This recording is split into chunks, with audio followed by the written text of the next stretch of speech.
जय हिंद दोस्तों। तो आज फिर से मैं आपके नेक्स्ट डे फिर से आप प्लेनेट फिटनेस 2.0 की तरफ से आपका मैथमेटिक्स मैराथन है अभी कंटिन्यूअसली चल रहा है। तो अभी हमारा नंबर सिस्टम एक चैप्टर कंप्लीट हुआ है। अब हम आज जो है नेक्स्ट चैप्टर पढ़ेंगे एलसीएम एंड एक्ससीएम। आज हमारे पास भरपूर टाइम है और हम भरपूर इस पर ध्यान देंगे। ठीक है, तो फिर हम बात करते हैं आज एलसीएम एंड एक्ससीएम के। ज्यादा समय गवाते हुए नहीं जाऊंगा। आज बिल्कुल भी मैं कुछ नहीं समझाऊंगा क्योंकि जितनी भी बातें मुझे कहनी थी एनालिसिस के रिगार्डिंग एनीथिंग जो भी आपके एग्जाम के बिहार पर थी मैंने सारी आपको बता दी। अब इससे ज्यादा मैं बातें नहीं किया करूंगा, सिर्फ हम बात करेंगे मैराथन की। तो अब जो हमारा मैराथन चल रहा था, मैंने कल रात में ही लेक्चर लिया था, आपको आप देख लीजिएगा, आपको मिल जाएगा, मैंने अवेलेबल करवा दी है वीडियो।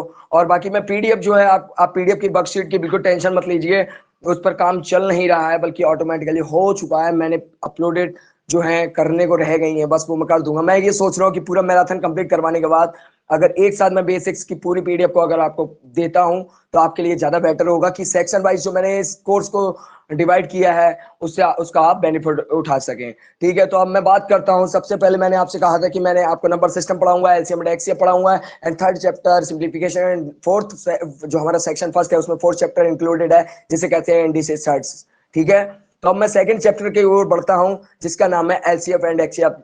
बच्चों आपने ये सोचा होगा, स्टूडेंट्स मेरे एस्पिरेंट्स, आपने ये सोचा होगा कि ये जो है बहुत इजी चैप्टर है। ठीक है, आपने ये सोच रखा है बहुत इजी चैप्टर, बट आपको मैं बता दूं टीसीएस अगर किसी एग्जाम को करवा रही है या फिर कोई भी जो भी करवाता है किसी भी गवर्नमेंट एग्जाम को, जो भी इस पर लेता है, फिर वो आप ये समझ लीजिए वो अगर वैकेंसी छोटी मात्रा में निकाल रहा है और ज्यादा आप लोग एस्पिरेंट्स हो रहे हैं तो वो कैसे निकालेगा भाई, वो तो अपना दिमाग इस्तेमाल करेगा ना। ठीक है, जैसा कि मैंने आपको प्रीवियस वीडियो में ये सारी बातें बता चुकी थी, मैं ज्यादा टाइम नहीं खराब करूंगा, मैं एलसीएम एंड एक्ससीएम के बारे में बात करूंगा। तो बेटा इस टाइम ये बिल्कुल मत सोच के चलना कि आप थर्ड क्लास फोर्थ क्लास के लेवल का एलसीएम और एक्ससीएम पढ़ेंगे। तो पहली बात तो कई कई फ्रेंड्स ऐसे हैं, मैं 100% श्योरिटी के साथ कह सकता हूं, जो एलसीएम और एक्ससीएफ की जो फुल फॉर्म है ना उसको तक सही से नहीं जानते होंगे। इस बात की गारंटी दे रहा हूं। क्यों? एलसीएफ को वो समझते होंगे लोएस्ट कॉमन फैक्टर एंड एक्ससीएफ को समझते होंगे हाईएस्ट कॉमन फैक्टर, बट ऐसा नहीं है। एलसीएम होता है लोएस्ट कॉमन मल्टीपल और एचसीएफ होता है हाईएस्ट कॉमन फैक्टर। फैक्टर और मल्टीपल में बहुत अंतर होता है मेरे भाई, बहुत अंतर होता है। वो अंतर क्या होता है वो मैं आपको बेसिक जब क्लियर करवाने के लिए आपको जब मैं पढ़ाना स्टार्ट कर रहा हूं अभी, तो मैं आपको बताऊंगा कि वो डिफरेंस क्या होता है। उस माइंड में उसको रखना, इसी बेसिक की वजह से क्या होता है, हमारा एग्जामिनर हमें कंपटीशन से बाहर करने की कोशिश करता है। तो ऐसा कोई भी काम नहीं करना है हमें कि कंपटीशन से बाहर होना है हमें। मैंने कहा है लक्ष्य 2023 हमारा होना चाहिए। जो बैच जो है वो लक्ष्य 2023 के लिए है कि हमें 23 में बैठना है, सरकारी कुर्सी पे तो बैठना है दोस्तों। तो अब मैं बात करता हूँ एलसीएफ एंड एक्ससीएफ के बारे में। तो इसमें कुछ इंपॉर्टेंट डेफिनेशन है, जैसे कि देखिए आप, एचसीएफ हाईएस्ट कॉमन फैक्टर मतलब, अब मैं बात बताऊं, आपने सिर्फ एचसीएफ को पढ़ा होगा हाईएस्ट कॉमन फैक्टर। जब मैं बीएससी करने गया था, ऑनर्स मैथमेटिक्स करने गया था, तो इसका एक दोस्तों नाम और है जीसीडी, मतलब ग्रेटेस्ट कॉमन डिवाइजर। ठीक है, जब आप जीसीडी पढ़ेंगे ना तो दोस्तों इसमें ऐसा होता है, मैं आपको बता दूं, बेसिक है सिंपल बीएससी का, बट आपको इतना दिमाग में नहीं रखना है कि हाँ बीएससी के लेवल का भी ये पढ़ा रहे हैं, ऐसा नहीं है। देखो जीसीडी की बात करो, ग्रेटेस्ट कॉमन डिवाइजर, जो डायोफेंटाइन इक्वेशन होती है, जैसे कि वो एक्स और वाई के टर्म्स में होती है, कोफिशिएंट्स इसके कुछ भी हो, बट उस डायोफेंटाइन इक्वेशंस में जो जैसे कि हम निकालते थे पहले कि 3x + 2y = 1। अब बताइए एक्स वाई की आपको दो इक्वेशन दे दी, आप पर में सॉल्व करवा दी, आपने क्या किया, ऊपर भी उसी नंबर से मल्टीप्लाई किया, नीचे दूसरे नंबर से मल्टीप्लाई किया, और आपने किसी एक्स के एक या तो एक्स कोफिशिएंट को आपने क्या किया, बराबर कर लिया, या वाई के कोफिशिएंट को बराबर कर लिया, फिर उसके बाद में उसके साइन को इंटरचेंज कर दिया, आपका आंसर मिल जाता था। बट ऐसा यहाँ पर बिल्कुल नहीं है, ये बिल्कुल मत सोचिए, इसका प्रोसेस बिल्कुल अलग है। a/b का जो मैग्नीट्यूड होता है वो 1 से ग्रेटर होना चाहिए या लेस देन होना चाहिए, इस तरीके की ये डायोफेंटाइन इक्वेशन सॉल्व होती है। तो पहले तो ग्रेटेस्ट कॉमन डिवाइजर की मैं बात ना करते हुए, आपका समय ना लेते हुए मैं आगे बढ़ता हूं एचसीएफ की तरफ। तो ठीक है, जैसे कि मैंने कहा हाईएस्ट कॉमन फैक्टर को हम क्या कहते हैं, ग्रेटेस्ट कॉमन डिवाइजर भी कहते हैं। When a greatest number divides perfectly the two or more given numbers, then that number is called the HCF of two or more given numbers. मतलब जैसे कि आप बताइए कोई भी ग्रेटेस्ट नंबर है, ठीक है, दो या दो से ज्यादा नंबर्स आपके पास में हैं, ठीक है, आपने उसको एक साथ लिखा और उसको डिवाइड किया, जो भी कॉमन डिवाइजर आएगा वही उसका क्या कहलाएगा, हाईएस्ट कॉमन फैक्टर कहलाएगा। तो सिंपल, बहुत इजी था, इसके ऊपर ज्यादा ध्यान ना देते हुए नेक्स्ट टॉपिक की तरफ बढ़ते हैं, जिसका नाम है लीस्ट कॉमन मल्टीपल। तो लीस्ट कॉमन मल्टीपल में दोस्तों क्या होता है कि पहले तो डेफिनेशन समझिए। अब आप ये मत सोचिए कि आप मैथमेटिक्स के स्टूडेंट हैं या फिर आप प्रिपरेशन कर रहे हैं तो आपके लिए डेफिनेशन इंपॉर्टेंट नहीं रखती है। एग्जामिनर की बुद्धि घूमी, आप समझ लो आपकी कुर्सी सरकारी निकल गई हाथ से। इतना ध्यान रख लीजिएगा कि जो इंसान ये सोचता है, जेई मेंस और जेई एडवांस का एग्जाम दिया था तो मैं बताऊं उसमें क्वेश्चन पेपर कैसे आया था। जब जेई एडवांस का आप पेपर उठाएंगे, आपको मैं दिखाऊंगा, अभी अपना रिजल्ट भी दिखाऊंगा, छोड़कर बैठा हुआ हूं, बहुत कुछ छोड़ के बैठा हुआ हूं। ठीक है, मैं आपको बताऊंगा लीस्ट। जब मैं जेई मेंस का आपको बताऊं, जेई मेंस में होता है नेगेटिव मार्किंग होती है दोस्तों, इसमें 1/3 नेगेटिव मार्किंग होती है। बट आपको मैं बता दूं, इसमें ऐसा होता है जब हम कैलकुलेशंस करते हैं मैथमेटिक्स की तो कभी कभी ओवर कॉन्फिडेंस हो जाते हैं, कहते हैं कि हमें बहुत कुछ आता है, हमें मुझे पढ़ने की जरूरत नहीं है। पेरेंट्स धक्का लगा रहे हैं, बेटा पढ़ ले, एग्जाम है, पढ़ ले, एग्जाम है। पर बच्चा कह रहा है पापा नहीं, मैं बहुत ज्यादा कॉन्फिडेंस हूं, मैंने ये सब पढ़ रखा है, मैंने ये सब पढ़ रखा है। और फिर एग्जाम में जाके क्या होता है, उसी क्वेश्चन में वो हेजिटेट हो जाता है। एग्जाम पेपर देखता, बोला ये तो सारे क्वेश्चन मैंने पढ़ रखे हैं, और पैनिक होने के बाद में जो 100 आउट में वो उसके मार्क्स आ रहे हैं कहीं 34 या 35। ये होता है बहुत से स्टूडेंट के साथ में, मैं बहुत अच्छी तरीके से जानता हूं। ठीक है, और जेई मेंस की बात करें तो जेई मेंस का जब मैंने एग्जाम दिया था तो मैं बताऊं इसमें 4 ऑप्शंस वही होते थे दोस्तों। ऐसा नहीं है कि रामू सोनू सीता गीता नीता पीता को उठा के उनने लग दिया, बोले भैया सीता सही है बाकी सब गलत है।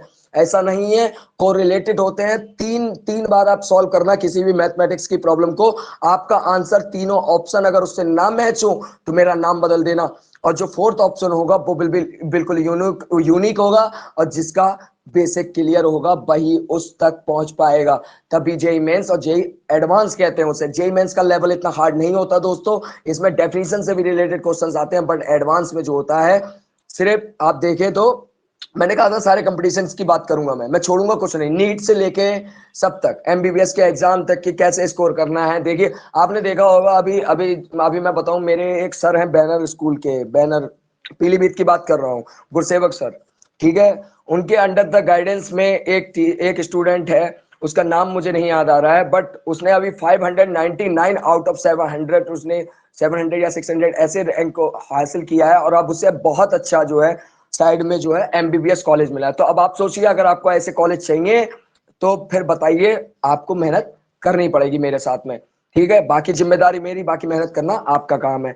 तो अब मैं बात करता हूं, अब मैं मैथमेटिक्स की टर्म्स पे आता हूं, लीस्ट कॉमन मल्टीपल पे। The least number which is divisible by 2 और more given numbers, the least number is called the lowest common of the numbers. जैसे कि आप देखिए 3 5 6, अगर मैं एक नंबर ले लूं और इन दोनों को आपस में अगर सबको मल्टीप्लाई करवाओ तो हमें क्या मिलता है, 30, because all three numbers divide 30 60 90 and so on and so on perfectly, and so is minimum of them. मतलब आप देखिए, अगर 30 90 और ये 60, अगर मैं एक नंबर ले लेता हूँ, इनको अगर मैं डिवाइड करवाऊंगा भाई, तो वो 3 से भी डिवाइड होगा, 5 से भी डिवाइड होगा, 6 से भी डिवाइड होगा।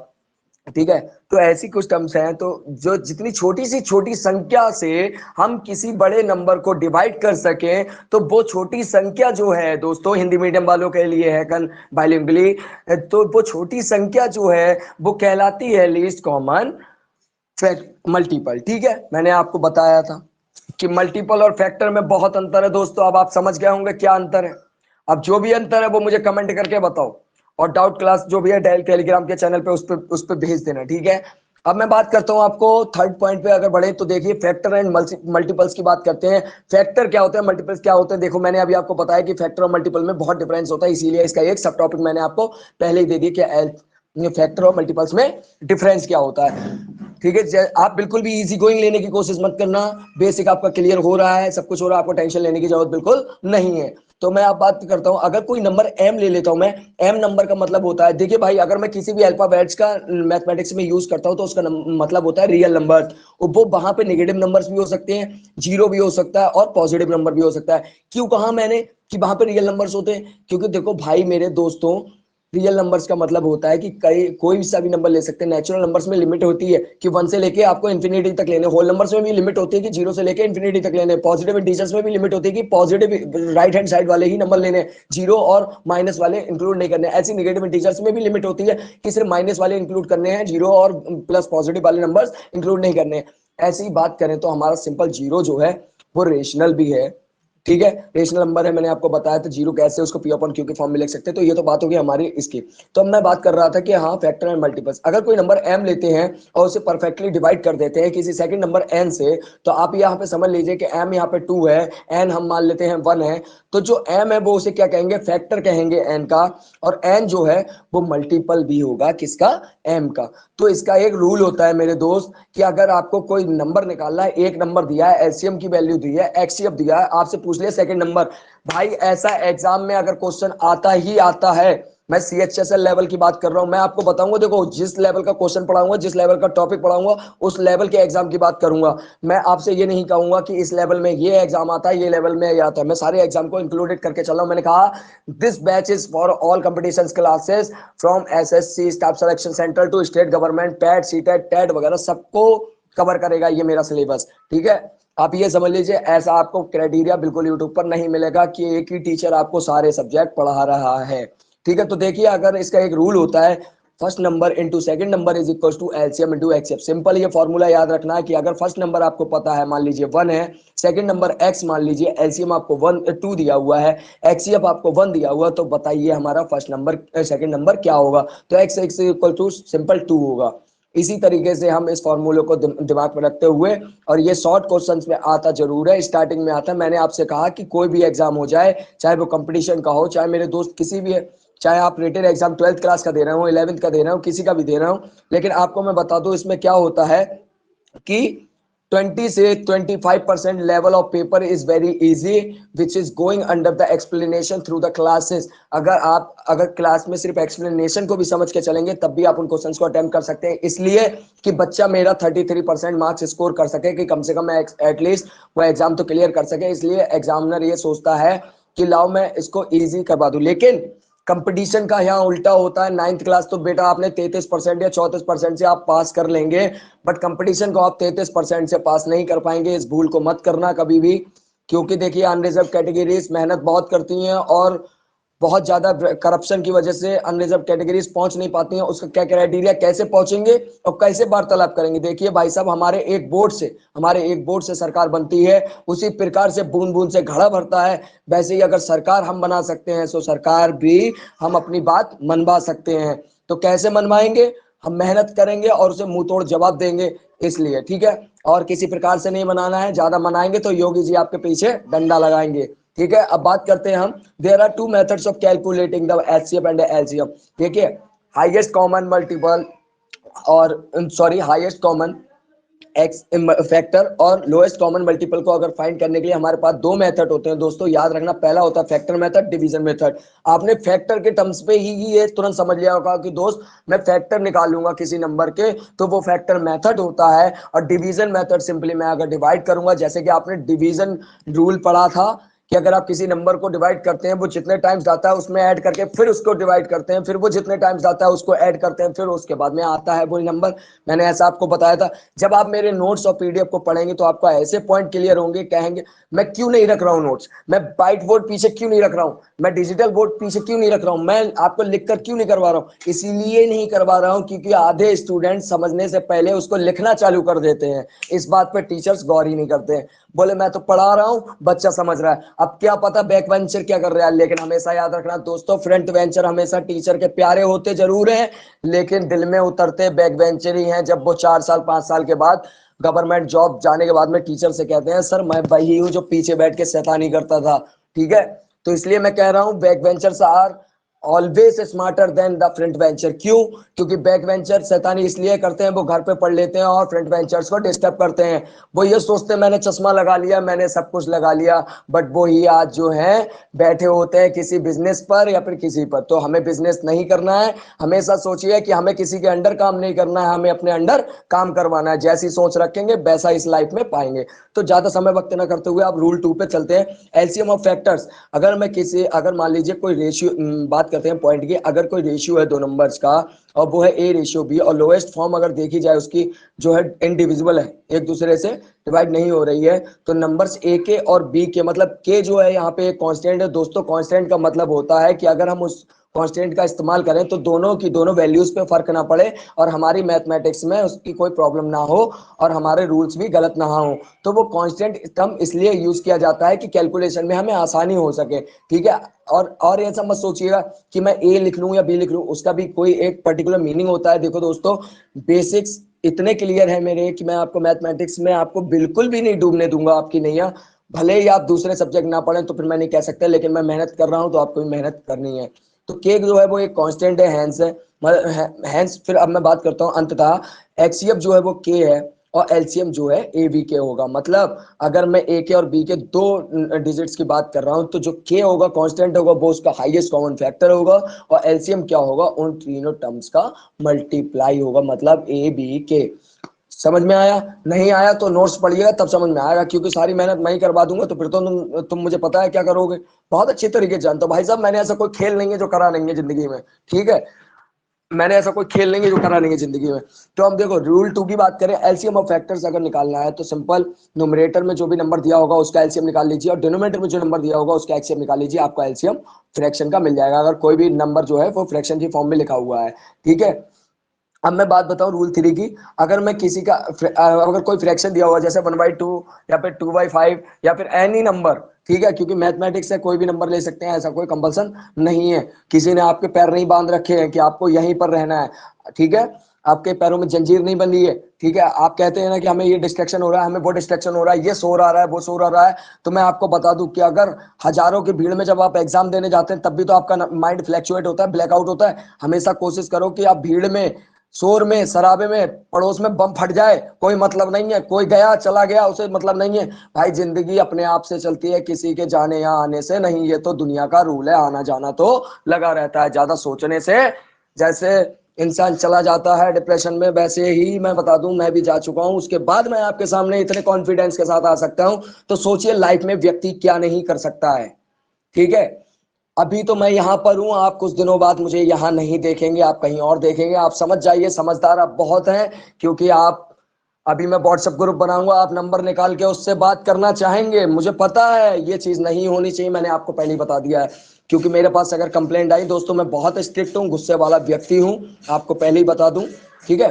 तो अब मैं टॉपिक की तरफ चलता हूँ, रूल 3 एक्सचेंज ऑफ फ्रैक्शंस। अगर मान लीजिए कोई फ्रैक्शन है उसका मुझे हाईएस्ट कॉमन फैक्टर निकालना है तो कैसे निकालेंगे? सिंपल, पहले मैंने, अगर मैं एलसीएम की बात कर रहा था तो मैंने पहले न्यूमरेटर का एलसीएम निकाला था और डिनोमिनेटर का एक्ससीएफ निकाला था, बट अब मैं बात कर रहा हूँ एक्ससीएफ की, हाईएस्ट कॉमन फैक्टर की बात कर रहा हूँ किसी फ्रैक्शन की। तो यहाँ पे क्या करेंगे, न्यूमरेटर का हाईएस्ट कॉमन फैक्टर निकालेंगे और उसके डिनोमिनेटर का मैं लोएस्ट कॉमन फैक्टर निकालेंगे। अब कैसे निकालेंगे वो सब मैंने इस नोट्स में प्रोवाइड कर दिया है, और अगर आपको नहीं समझ में आता, मैंने कहा ना आप डाउट में, क्योंकि मुझे पता है आपके डाउट नहीं भी होंगे ना तब भी मुझे क्रिएट करने हैं। क्यों? जितना को इंटरलेक्शन कन्वर्सेशन होगा टीचर और स्टूडेंट के बीच में, उतना ही चीजें जो हैं वो दिमाग में जाती हैं। ये रूल्स हैं साइकोलॉजी के, बता रहा हूं मैं, ठीक है। ठीक है, साइकोलॉजी रूल्स बता रहा हूं मैं। और क्या होते हैं साइकोलॉजी रूल्स? मैं पढ़ चुका हूँ बुक्स, ऐसी कोई थोड़ी बहुत बुक्स हैं जो नहीं है, जो मेरे सिलेबस से रिलेटेड नहीं है, वो मैंने नहीं पढ़ी है। फिर भी मैं धीरे धीरे कोशिश कर रहा हूँ कि मैं कहीं ना कहीं से मोटिवेशनल टिप्स और भी लेके आऊं, जिससे आप मोटिवेट हो दोस्त, अपनी जिंदगी में कुछ कर सके। क्योंकि लड़के कभी भी खाली बैठे हुए अच्छे नहीं लगते हैं भाई, उन्हें ही कमाना पड़ता है। लड़कियां ही चूड़ी पहन के बैठ सकती हैं, लड़के नहीं पहन के बैठ सकते भाई। इसीलिए आपको चूड़ी पहननी है तो बताइए, मेरे पास कांटेक्ट बहुत है, मैं आपको भर्ती करवा देता हूं। लेकिन अगर आपको चूड़ी नहीं पहननी है, चूड़ी पहनानी है अपने नाम की अगर किसी और को, और आपकी मनचाही को पहनानी है, तो आपको पढ़ाई करनी पड़ेगी, ठीक है। तो अब मैं बात करता हूं भाई दोस्त इंपॉर्टेंट पॉइंट्स के बारे में। अब सीरियस, बी सीरियस, नो मजाक, ठीक है।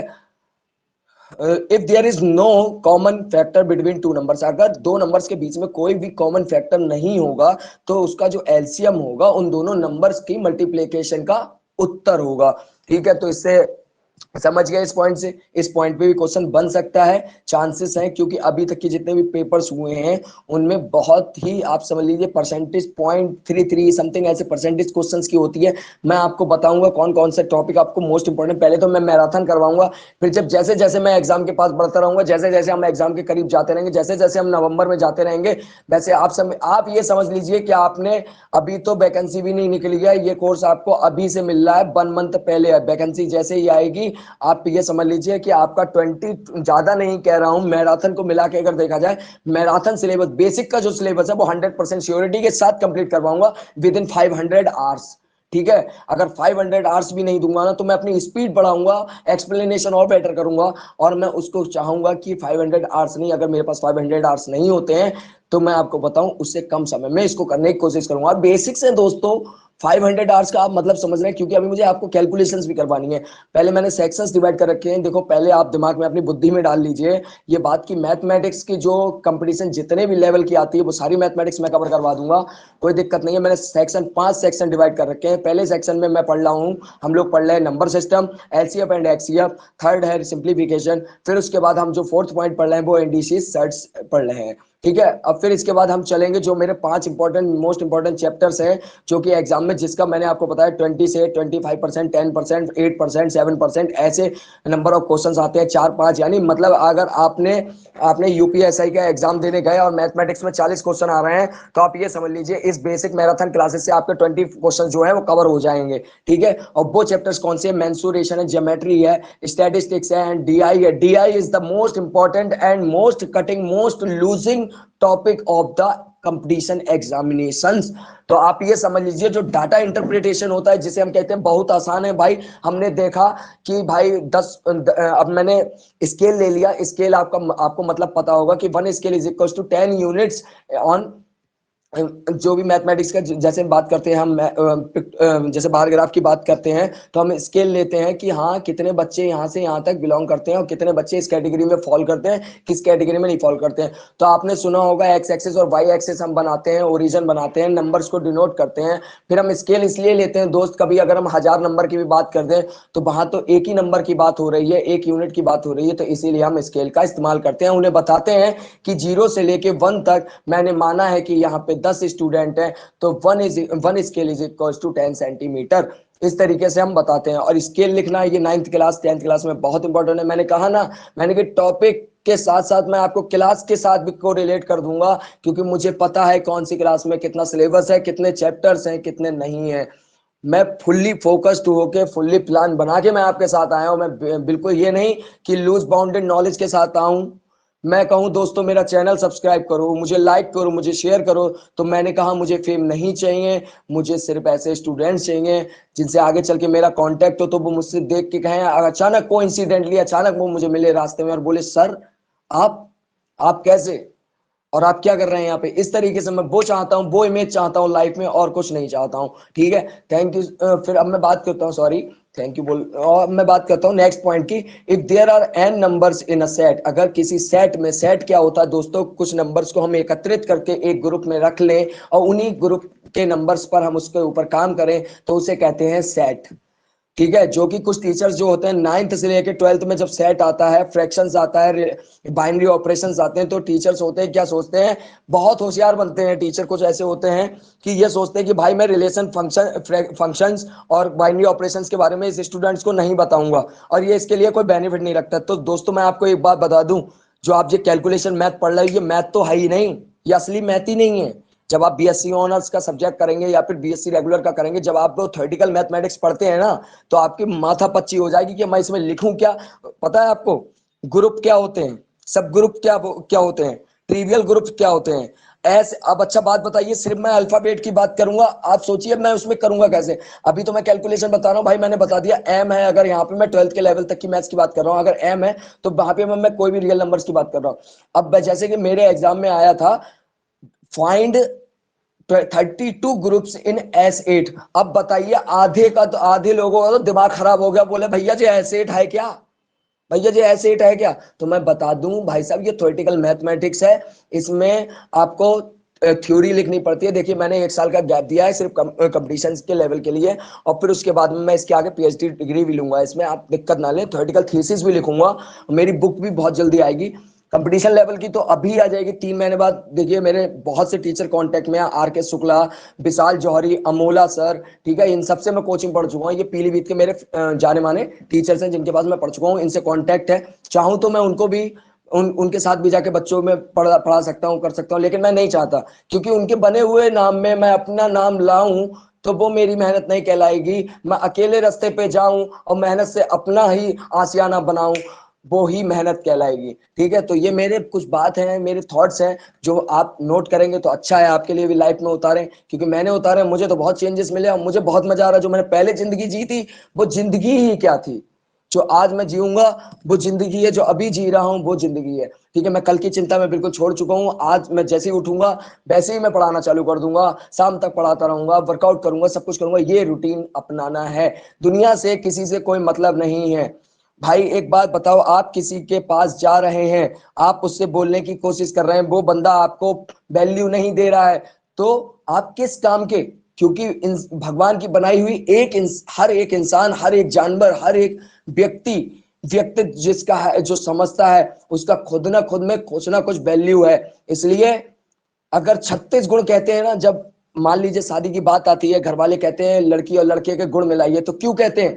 क्योंकि 36 गुणों में अगर 35 भी अवगुण होंगे तो एक गुण उस पे भारी है, और एक गुण उन 35 गुणों को भी गुणवत्ता बना सकता है। इसीलिए कहते हैं आदमी का व्यक्तित्व उसे इंसान बना सकता है। ठीक है, तो अब ये बात हो गई हमारी, इसमें ये खत्म हुआ हमारा।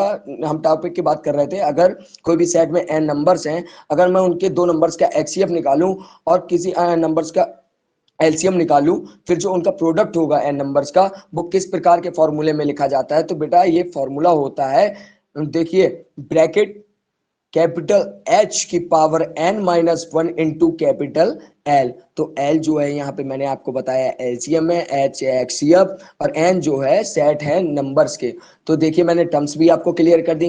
कोई दिक्कत बेटा हो तो आप, मैं 24 तो मैंने आपको बताया ना, 24 तो कोई भी नहीं अवेलेबल रह सकता है बेटा, वो एक तथ्य है, एक वर्ड है कि 24/7 मैं ऑनलाइन रहता हूँ, 24/7 मैं अवेलेबल हूँ तेरे लिए, 24/7 कुछ भी कर जाऊंगा 24/7। अरे मेरे भाई 24/7 करने के चक्कर में ना 48 घंटे जैसे बिना नींद के सोएगा ना, तो जो सवेरे 4 बजे 30 सेकंड का फ्लैक्चुएशन होगा। हॉलीडे मूवी देखी है? हॉलीडे मूवी देखी है ना? हॉलीडे में मूवी में क्या होता है, वो 3 दिन लगातार जगते हैं, और आर्मी वाले जो हैं, जो आतंकवादी होते हैं, मैं बता रहा हूं, मैं रिलेट करूंगा आपको, नॉलेज हर प्रकार की दूंगा। वो 30 सेकंड जो मिलते हैं व्यक्ति, आपको मैं बताऊं, हमारा ह्यूमन माइंड कहता है अगर कंटिन्यूअसली हम जागते हैं तो आफ्टर 3 डेज या आफ्टर 2 डेज, 4 बजे से 5 बजे के बीच 30 सेकंड की जो नींद लगती है, उसी में आर्मी अपना काम करती है, ये ध्यान रखिएगा। जैसे कि आपको याद है सवेरे 4 बजे कितने मार गिराए थे उन्होंने पाकिस्तान में, तो ये वो 30 सेकंड के अंदर अंदर ये वाला मैटर था, सवेरे 4 बजे का मैटर था। और हॉलीडे मूवी वाला वो 40 जगह बम ब्लास्ट करने थे, तो फिर वो आतंकवादी जो है वो 3 दिन तक की नहीं सोए थे, और फिर ऐसा हो गया था। ठीक है, ये तो हमारी बात हो गई। अब मैं बात नहीं करता हूँ मूवीज की, बात नहीं करता हूँ, मूवीज तो बहुत देखी है। अब मैं बात करता हूँ रूल 4 की। अगर मैं किसी नंबर को डिवाइड करता हूँ A B और C, मैंने कहा A B C दोस्त क्या है, रियल नंबर्स हैं, लिविंग सेम रिमाइंडर, अगर सेम रिमाइंडर R देते हैं हर केस में, तो उस नंबर को क्या कहते हैं भाई? उसको नंबर को K+R, where K is LCM of ABC, और जहां पे जो K है वो ABC का एलसीएम है, मतलब लोएस्ट कॉमन मल्टीपल है। अब मैं रूल 5 देखिए क्या होता है। रूल 5, ये कुछ रूल्स हैं जो अब मैं क्वेश्चन आपको जब करवाऊंगा, टाइप 1, टाइप 2, टाइप 3, टाइप 4, मैंने कैटेगरीज भी इसकी क्लियर कर रखी है। फिर जब ये सारे टाइप्स क्लियर हो जाएंगे तो एग्जामिनर सोचता है अब तो साला ये सब कर रहा है, मुझे इसे निकालना ही निकालना है। अब निकालना कैसे भाई? वो निकालेगा कैसे, क्या करेंगे? वो कहेगा मैं मिसलिनियस प्रॉब्लम डाल दूंगा। मिसलिनियस प्रॉब्लम्स क्या होती है? मिसलिनियस प्रॉब्लम्स का दोस्त ये मतलब होता है कि बेसिक से हमने स्टार्ट किया, हायर लेवल तक लेके गए, और उन बेसिक और हायर लेवल के टॉपिक्स को मिला के उन्होंने एक क्वेश्चन बना दिया, that problems are called miscellaneous problems. ठीक है, तो अब आप देखिए रूल 5 हमारा क्या कहता है दोस्त, एलसीएम एक्सेप्ट का। When a number is divided by A B और सी, अगर कोई भी नंबर है ए बी और सी से अगर डिवाइड होता है और रिमाइंडर लीव करता है पी क्यू या आर। पी क्यू आर क्या है? कोई अदर रियल नंबर्स हैं, ठीक है, जो हमें देते हैं रिस्पेक्टिवली, मतलब ए का रिमाइंडर पी मिले, रिस्पेक्टिवली का मतलब जहां भी आ जाए दोस्त, अगर सेंटेंस कंप्लीट हो रहा है, रिस्पेक्टिवली का मतलब देखो, वोकैब इंग्लिश वगैरह बेसिक्स ग्रामेटिकल मिस्टेक वगैरह सब क्लियर करूंगा, ऐसी बात नहीं है। जब मैं रिस्पेक्टिवली की बात करता हूं तो दोस्त, तो राम, और लास्ट में जब मैं बात करता हूं सीता रिस्पेक्टिवली, तो राम के साथ सीता की ही बात होगी, गीता की बात नहीं होगी। अब उसकी वो पुरानी गर्लफ्रेंड रही होगी तो पता नहीं, कह नहीं सकते, लेकिन बात तो सीता ही की होगी भैया। ठीक है, जब रिस्पेक्टिवली की बात आएगी। अब देखो, अब बात करते हैं हम क्या, such that difference between divisor and remainder in each case is same, और वो हर केस में क्या होंगे? सेम होंगे, मतलब एक जैसे होंगे। अब देखिए जैसे कि एग्जांपल ले लीजिए, फॉर्मूला है a minus P is equal to B minus Q is equal to C minus R is equal to T से। टी क्या है यहाँ पे, हमने टी एक, देखो हम भैया मैथमेटिक्स जब भी पढ़ते हैं तो दिमाग में ये कर लो कि मैथमेटिक्स जब भी हम पढ़ते हैं तो एजम्पशन, कंक्लूजन और ये मानना ही मानना पड़ता है, क्योंकि मैथ को हम करते नहीं है, मैथ को मानना पड़ता है, फिर उसको प्रूव करना पड़ता है। तो ये तो हमारी बात हो गई। तो अब इन्होंने कहा difference of this remainder and the dividing number अगर करें तो वो हमेशा आपस में इक्वल होते हैं। तो भाई अगर कोई भी चीज इक्वल करनी है और किसी पर्टिकुलर वैल्यू की अगर मैं बताऊं a minus P is equal to T अगर नहीं रखता तो मुझे कैसे पता चलता कि भैया मैं a की वैल्यू क्या निकाल सकता हूँ और p की वैल्यू क्या निकाल सकता हूँ। तो इसीलिए t टर्म से कोई इफेक्ट नहीं पड़ता है। अगर यहाँ पे t की वैल्यू अगर जो है वो कांस्टेंट रहेगी, उसे से का मतलब होता है हमने उसे मान रखा है, उसकी कोई वैल्यू, उसकी कोई इंपॉर्टेंस नहीं है, सिर्फ वो कैलकुलेशन के पर्पज से हमने उसे माना है। जैसे मेरा नाम शौर्य है, अब मुझे प्यार से लोग कुछ भी बुला सकते हैं, ठीक है, रवि बुला सकते हैं या फिर राजा बुला सकते हैं, कुछ भी बुला सकते हैं, तो राजा मेरा रियल नेम नहीं हुआ ना।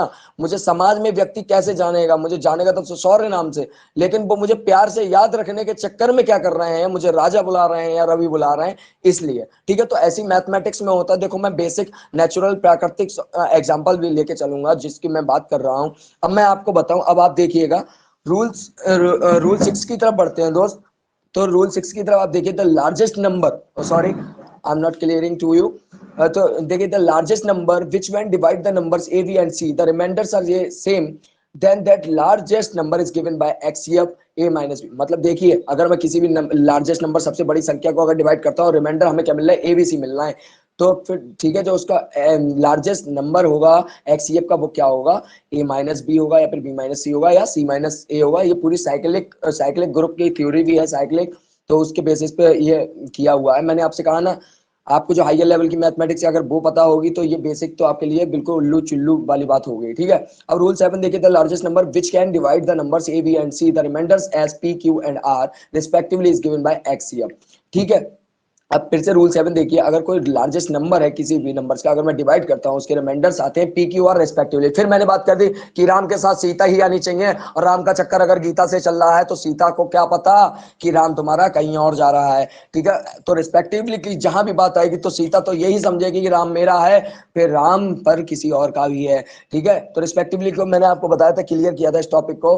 अब देखिए, इज गिवन बाय एक्ससीएफ, और उसे एक्ससीएफ के द्वारा देते हैं, तो कैसे, A minus P B minus Q and C minus R. तो अब देखिए रूल 8 देखिए, greatest and digit number which when divided by three numbers P Q R. अगर मान लीजिए सबसे कोई नंबर्स में से एन नंबर ले लिया मैंने और सबसे ग्रेटेस्ट नंबर है, वो सबसे बड़ा नंबर है उन नंबर्स में कंपैरिजन में, तो क्या किया मैंने, जब उसको डिवाइड किया तो वो हमें क्या दे रहा है, पी क्यू आर रिमाइंडर दे रहा है।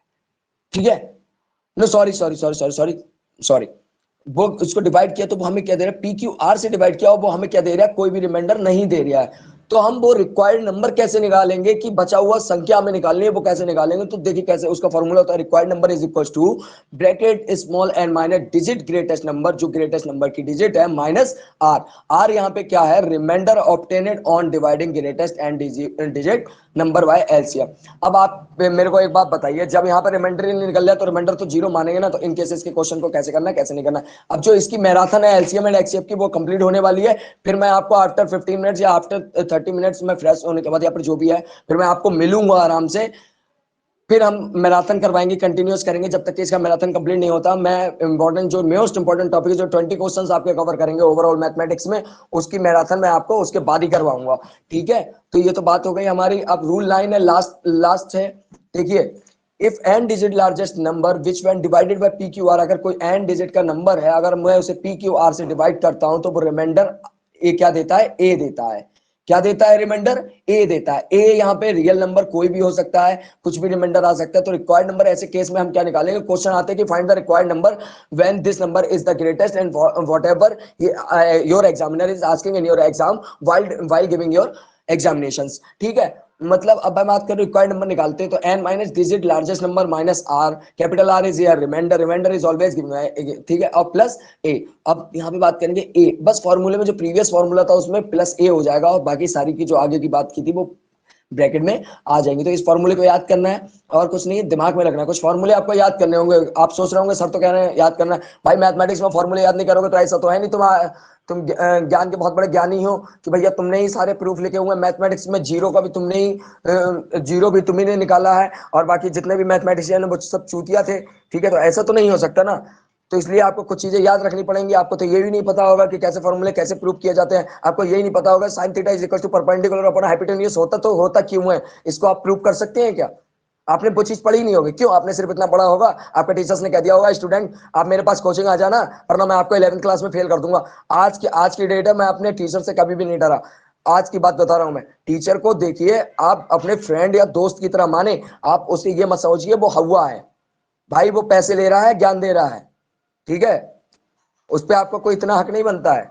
बस वो आपको गाइडेंस अगर अच्छी दे रहा तो आपका गुरु है। जैसे वो बात नहीं है रहीम जी की, गुरु गोविंद दो खड़े काके लागू पाए, बलिहारी गुरु आपकी गोविंद दियो बचाए, ठीक है।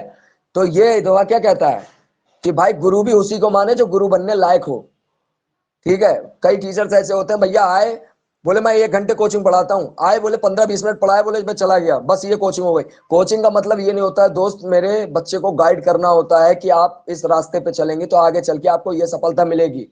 आधे बच्चे बेचारे इस 12th के बाद ऐसे घूम जाते हैं कि उन्हें यही नहीं पता होता कौन सा कंपटीशन क्या एग्जाम देने से मैं इस पोस्ट पे बैठ सकता हूं। बस उसे ये पता है कि मेरे दोस्त के पापा इनकम टैक्स ऑफिसर हैं, मेरे दोस्त के पापा फलाने हैं, मेरे दोस्त के पापा वो हैं, लेकिन उसे ये नहीं पता है कि वो उनसे पूछे जाके कि अंकल जी आपने कौन सा एग्जाम दिया था। बेटा हमेशा याद रखना, हेजिटेशन करोगे जिंदगी में कभी घंटा नहीं उखाड़ पाओगे कुछ, ठीक है। तो पहली बात तो हम आपको बताएं, अगर आप किसी भी चीज को पाना चाहते हैं तो अपने माइंड में मेक कर लीजिए मैं आज से और अभी से तैयारी करना चालू कर दिया है और मैं आज से ऐसा बन गया हूं, ठीक है। तो अब मैं आपको एक बात बताऊं, मैं तो ये सब सिलेबस पढ़ चुका हूं, मैं आपको दोबारा पढ़ा रहा हूं, मेरा रिवीजन हो रहा है। भाई दोबारा आप मुझसे डाउट पूछोगे, मेरा रिवीजन हो रहा है, मेरा जा क्या रहा है ये बताओ। जो मैं बाहर जाके खर्च होता, पहली बात तो मेरा वो बच रहा है, तो ये समझ लो वो उस 2.5-3 लाख रुपए को ही मैं क्या कर रहा हूं आपके ऊपर इन्वेस्ट कर दे रहा हूं। समझ रहे हैं आप? एक तरीके से आप इस बात को अपने दिमाग में गांठ बांध लीजिए। मुझे नहीं चाहिए थे, मुझे नहीं चाहिए कोचिंग, मुझे रिक्वायरमेंट है ही नहीं कोचिंग की, ठीक है। तो फिर ये लास्ट लास्ट टॉपिक था हमारा, एन को क्या कहते हैं, डिजिट लार्जेस्ट नंबर, जो कि डिवाइड की जाती है एलसीएम में पीक्यूआर से। तो अब बात को ज्यादा ना बढ़ाते हुए, ज्यादा वार्तालाप ना करते हुए, क्लासेस बहुत लंबी हो जाएंगी, ऐसे हमारा जो भी शेड्यूल बना है वो नहीं हो पाएगा। ज्यादा मैं नहीं समझाऊंगा, मैं पॉइंट टू पॉइंट आके सिर्फ आपको टॉपिक्स बेसिक्स क्लियर करूंगा, फिर उसके बाद मैथमेटिक्स के क्वेश्चंस करेंगे, डिजिटल बोर्ड पे क्वेश्चन करेंगे। मैथमेटिक्स के तो श्योरिटी के साथ मैं कह रहा हूं आपसे, ना व्हाइट बोर्ड पे करेंगे, ना चौक का इस्तेमाल करेंगे, ना किसी का, डिजिटल बोर्ड पे करेंगे। थोड़ा सा सब्र करो दोस्तों, पेशेंस रखो, क्योंकि मैंने जो शुरुआत की है बिल्कुल जीरो से की है और मुझे अपने आप को भी तो आगे बढ़ाना ही बढ़ाना है, बट आपको भी साथ में अपने साथ लेकर आना है, ठीक है। तो एकता में बल होता है, मुझे एकता के साथ में चलना है, मुझे वो वाली एकता के साथ में नहीं चलना। अगर वो वाली एकता के साथ जाऊंगा तो मेरी जिंदगी खराब हो जाएगी। वो एकता मेरे पास खुद आए तो मुझे तुम्हारी एकता चाहिए। धन्यवाद दोस्तों, जय हिंद, जय भारत।